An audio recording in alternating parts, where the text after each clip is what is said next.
March 14, 1900, Golden Commitment. President William McKinley signed the Gold Standard Act into law, establishing gold as the sole standard for U.S. currency and ending the bimetallic system that had included silver. This legislation fixed the value of the dollar at 25.8 grains of gold 9/10 fine, equating to approximately $20.67 per troy ounce. The act mandated that all forms of U.S. money be maintained at parity with this gold standard. It required the Treasury to redeem paper currency in gold upon demand, ensuring stability and confidence in the nation's monetary system. A significant provision of the act was the establishment of a $150 million gold reserve to back the currency, authorizing the issuance of bonds if necessary to maintain this reserve. The passage of the Gold Standard Act marked the culmination of intense debates over monetary policy in the United States. The late 19th century witnessed economic fluctuations and financial panics, notably the Panic of 1893, which intensified discussions about currency standards.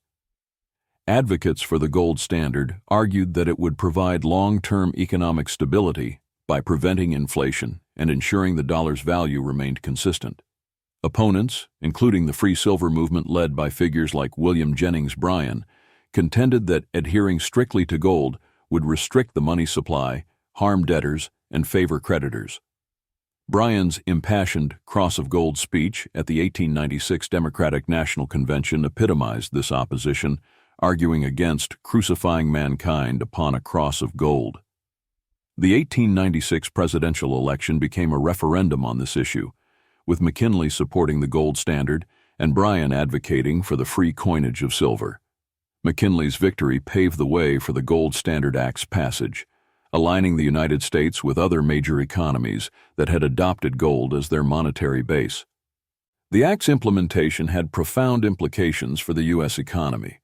It stabilized the currency, attracted foreign investment, and facilitated international trade by providing a reliable measure of value.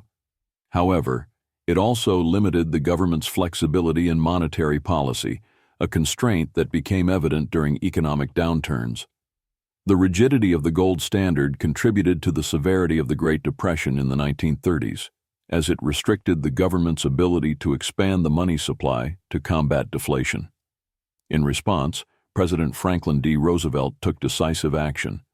In 1933, he suspended the gold standard domestically, and in 1934, the Gold Reserve Act revalued gold and prohibited private ownership, effectively ending the gold standard in the United States.